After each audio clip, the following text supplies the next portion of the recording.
Bonjour et bienvenue sur La Buvette. C'est le podcast qui fait du bien et c'est le podcast où l'on parle de vous. Je m'appelle Margot Bussière, je suis coach de vie humaniste et à travers ce podcast, je vous accompagne vers un mieux-être, un mieux vivre, un épanouissement intérieur ainsi qu'un éveil de votre conscience et pourquoi pas de votre spiritualité. Je vous remercie d'être là aujourd'hui et je vous souhaite une excellente écoute.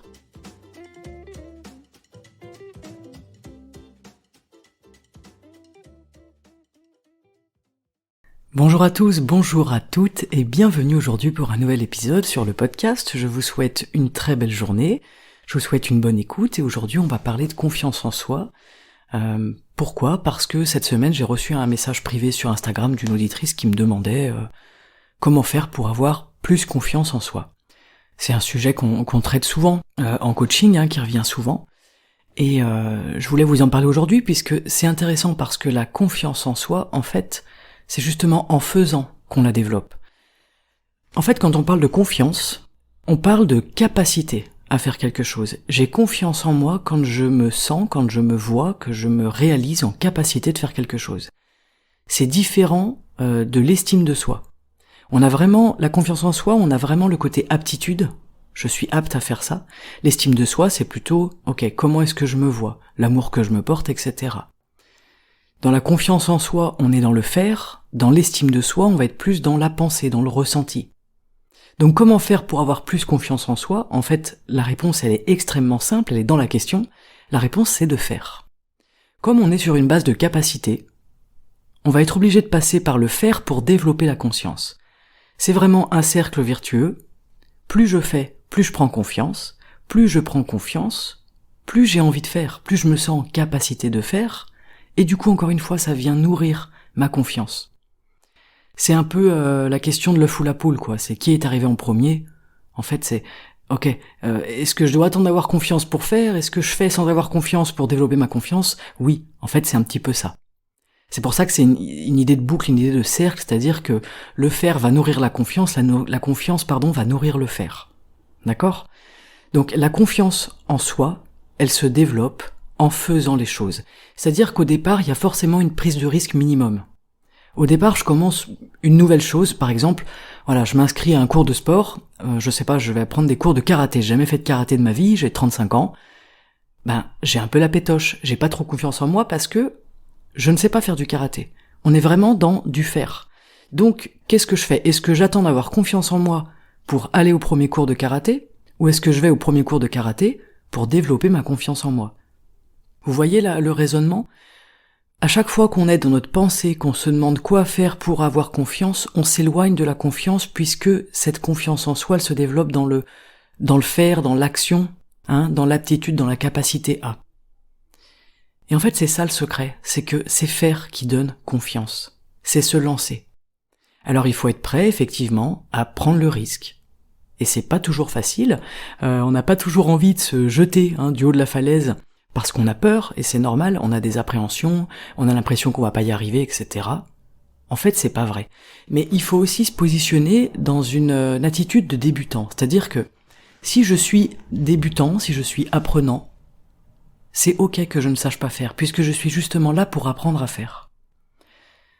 Donc ça rejoint un petit peu l'exigence qu'on peut avoir vis-à-vis de soi-même, c'est-à-dire qu'on a envie d'aller au cours de karaté en sachant déjà faire du karaté. C'est très commun, je pense que ça vous est déjà arrivé, et c'est normal. On a envie de maîtriser les choses, on a envie d'avoir une part de contrôle, et ça rejoint ça, la confiance en soi. En fait, quand on se demande concrètement, qu'est-ce que c'est avoir confiance en soi ? On aura tous des réponses différentes. Pour moi, de me sentir confiante, d'avoir confiance en moi, c'est d'être persuadé à l'intérieur de moi que je peux gérer ce que je vais faire. Que ce soit, par exemple, pour moi, ce qui a été un bon révélateur de ça, c'est la prise de parole en public. C'est-à-dire qu'il y a 1 an et demi, à peu près, j'ai commencé mes premières conférences en public, etc. Je parlais déjà dans un micro depuis longtemps, mais c'est pas la même chose. Et ma première conférence que j'ai faite, j'avais la pétoche. C'était assez rigolo.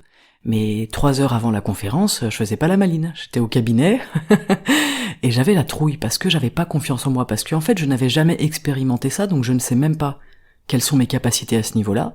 Et puis évidemment, on a toujours peur, on va dire, du pire, hein, on imagine le pire, on imagine qu'on va être nul, etc. C'est tout à fait normal. Une fois que la première conférence elle est passée, ça enregistre en fait dans votre mécanisme, dans votre schéma intérieur, ok, en fait j'ai été en capacité de le faire, c'est chouette ça. Du coup ça met, hop, un petit pilier de plus sur votre confiance en vous. Si on voyait ça comme des Legos, on a posé le premier Lego. Très bien. Si je veux construire un mur, je vais devoir poser plein de Legos. Donc je vais devoir faire plein de conférences par exemple, pour bâtir ma confiance en moi sur ce sujet-là de la prise de parole en public. Voilà, ça c'est un exemple concret.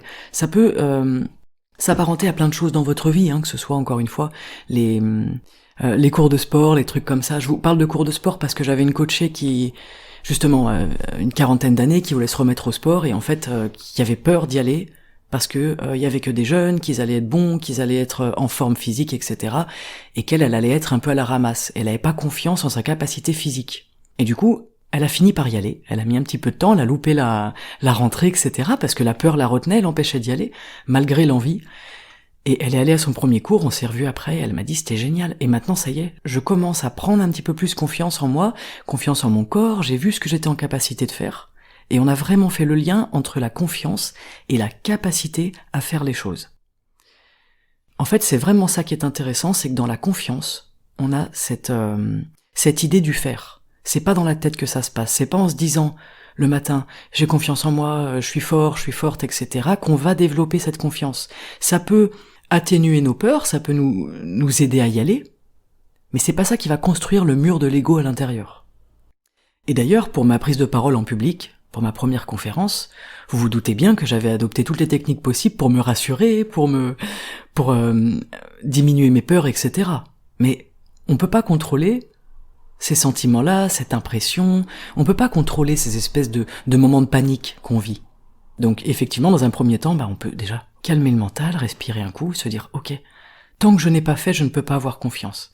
Et ensuite, dans un deuxième temps, ce qui est très intéressant, c'est que plus je fais, plus je prends confiance. Et plus je prends confiance, et plus j'ai envie de faire. Plus je me sens à l'aise. Ok ? Donc, pour cette question toute simple de comment faire pour avoir confiance en soi, vous avez la réponse dans la question. Il faut faire pour avoir confiance en soi. Peu importe le domaine. Mais ce qui est intéressant à mon sens, c'est que plus j'acquiers des endroits dans ma vie, des domaines dans lesquels je vais développer cette confiance en moi, plus ça va s'étaler au reste de mon quotidien, de mes activités. Une personne qui, par exemple, a réussi à aller à son premier cours de sport, a réussi à développer ce petit muret de confiance en soi, eh bien, ça va débloquer une autre assurance, on va dire, pour d'autres choses dans la vie. J'en sais rien, passer un coup de fil qui lui fait peur, prendre la parole en public, par exemple, qui est quelque chose qui revient souvent. Avoir plus confiance en soi pour aller parler à des personnes, rencontrer du monde, ça aussi c'est quelque chose qui revient souvent. Avoir plus confiance en soi pour lancer un projet, pour écrire un livre, par exemple. Donc aujourd'hui, c'est intéressant, vous pouvez faire ce petit exercice d'essayer d'estimer à l'intérieur de vous, ok, de façon réaliste, quelles sont mes capacités. Et surtout, en quelle capacité est-ce que je crois, en quelle capacité est-ce que je ne crois pas. Ça c'est intéressant. Et après, là où je ne crois pas en mes capacités, eh bien je passe à l'action, j'y vais. La confiance en soi, c'est pas inné. Hein ? Par contre, ça nous aide au quotidien. Plus je me sens en confiance au niveau de mes capacités, plus je vais être détendu, c'est plus fluide. Je vais pouvoir prendre des décisions un peu plus facilement, mais je vais aussi pouvoir faire preuve de plus de résilience, par exemple. Je vais pouvoir atteindre mes objectifs si j'ai des objectifs dans la vie. Je vais pouvoir aussi peut-être réussir à dire non à des moments où j'ai envie de dire non et où j'ose pas. Quand on est dans un chemin de travail sur soi, qu'on vise un accomplissement quelconque, on est obligé de passer par cette case de confiance en soi. Par contre, c'est normal qu'il y ait des endroits dans notre vie où on n'a pas confiance en nous. C'est tout à fait normal. Et c'est en faisant les choses, en me mettant dans cette situation, en relevant un défi, en me mettant dans une pression minimum, que je vais cultiver et développer cette confiance en soi à l'intérieur de moi. C'est ça qui donne du mouvement, qui donne aussi de l'espoir, parce que plus votre confiance en vous, elle augmente, plus vous vous sentez... on se sent fort à l'intérieur, plus on se sent fort. Et la confiance en soi, elle impacte de nombreux aspects de notre vie. Parce qu'elle va impacter les choix que je vais faire, elle va impacter les situations que je vais éviter ou que je vais justement vivre pleinement. Il y a beaucoup de personnes qui se privent de choses dont elles ont envie parce que elles manquent de confiance en elles. Et c'est logique, hein, vous comprenez bien pourquoi du coup. Et c'est à ce moment-là où, ok, allez, je prends un peu de courage et j'y vais. De toute façon, je suis un apprenant, de toute façon, je suis un débutant, c'est ok. Au début, ça va être catastrophique, mais c'est pas grave. On verra ce que ça donne. Et si ça se trouve, en plus, vous allez vous surprendre. En tout cas, si vous aussi, aujourd'hui, vous avez des questionnements un petit peu autour de ce sujet, confiance en soi, ok, je sens pas que j'ai confiance en moi sur certains aspects, etc., repensez à ça, au fait que ça passe par le faire, ça passe par l'action, par la mise en mouvement. Plus je fais, et plus je pose des Legos à l'intérieur de moi, et plus je vais construire ce mur de la confiance en soi à l'intérieur de moi. Moi j'aime bien voir ça comme un jeu, c'est pour ça que je vous parle de construction de Lego, les Legos c'est quand même un jeu avant tout. J'aime bien voir ça comme un jeu parce que déjà ça rend les choses un peu plus légères, hein, c'est un peu plus fluide, c'est plus sympa, il n'y a pas de pression. Ok, j'ai un défi, je me lance un défi, par exemple la prise de parole en public, qui est quelque chose qui est assez anxiogène hein, pour la plupart des gens. Ok, j'y vais. Je me lance, on verra, de toute façon il peut rien m'arriver de dramatique.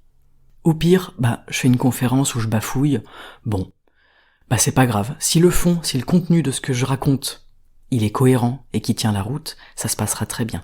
Et petit à petit, je vais devenir de plus en plus performant ou performante. Je vais développer des capacités à faire les choses. Je vais être de plus en plus à l'aise. Faut vraiment voir ça comme un jeu, c'est-à-dire que, ok, j'investis en fait, je mets des pièces dans cette petite machine, et la récompense, elle est à l'intérieur de moi, et cette récompense, elle est géniale. Cette récompense, c'est d'avoir un peu plus confiance en soi à chaque fois. Après, c'est à chacun de voir où se situe mon déficit ou ma déficience de confiance en moi, on va dire. Il y a des personnes pour qui ça va être plus au niveau justement de la prise de parole en public, de faire les choses avec les autres, d'aller rencontrer du monde, d'aller parler à des inconnus, etc. Et il y a des gens pour qui ça va être plus la capacité corporelle à faire quelque chose. Je sais pas, si vous inscrivez à un marathon, et une semaine avant vous avez les pétoches parce que vous dites en fait j'ai pas du tout confiance en moi, je me sens pas de le faire ce marathon. Vous voyez, on a plusieurs leviers sur lesquels on peut tirer selon notre besoin de confiance en nous. Personnellement, ma confiance en moi sur le côté physique et corporel est bien plus avancée, on va dire, que ma confiance en moi pour la prise de parole en public. Vous voyez ? Donc chacun aura ses petites clés, ses petits avantages, certains auront travaillé une certaine confiance à un moment donné dans leur vie, et ça nous sert toute notre vie. Mais dans tous les cas, il faut bien garder en tête que c'est en faisant que je développe ma confiance en moi, puisque la confiance en soi est vraiment relative à la capacité à faire quelque chose, à l'aptitude. Je me sens capable de faire quelque chose, c'est ça la confiance en soi. Et quand je n'ai pas confiance en moi, c'est que je ne me sens pas capable de faire cette chose-là. Donc comment est-ce que je peux me sentir capable de le faire ? C'est en le faisant. Et en constatant par moi-même qu'en fait j'y arrive. Qu'en fait j'ai les capacités pour. Et là ça va changer votre schéma. Là ça change une croyance à l'intérieur de vous. C'est fascinant en fait. Le faire, le passage à l'action, va permettre de changer un schéma à l'intérieur de vous. Voilà, ça me semblait important de vous partager ça aujourd'hui, parce que on est nombreux à manquer de confiance en nous dans certains aspects de nos vies, c'est pas dramatique, c'est normal, et c'est parti, on va s'amuser avec nos petits Legos, on va mettre des pièces là où il faut, et on va développer ça sur certains domaines de nos vies. Là où c'est le plus facile aujourd'hui, là où c'est le moins pénible peut-être. On peut être un grand joueur et prendre un grand défi, si on a envie. Tout l'intérêt, c'est d'aller dans le faire, de lâcher la tête, de lâcher la pensée, et vraiment d'aller dans l'action. J'y vais, je me pose pas trop de questions, et je fais le grand saut, je me jette à l'eau comme on dit. Vous voyez ? Voilà pour le petit épisode du jour, j'espère que ça vous aura plu, que ça vous aura parlé. N'hésitez pas à me faire vos retours comme d'habitude. On se retrouve sur les réseaux sociaux, vous avez tous les liens dans la description de l'épisode comme d'habitude. Je vous remercie pour votre écoute, je vous remercie d'être toujours là, auditeurs et auditrices du podcast, et je vous souhaite une excellente journée. Et pourquoi pas, je vous souhaite de faire quelque chose aujourd'hui que vous n'osez pas faire, habituellement, je vous souhaite de vous jeter à l'eau, de faire ce petit pas qui va peut-être vous amener à poser votre premier Lego à l'intérieur de vous. À très bientôt sur la buvette. Ciao.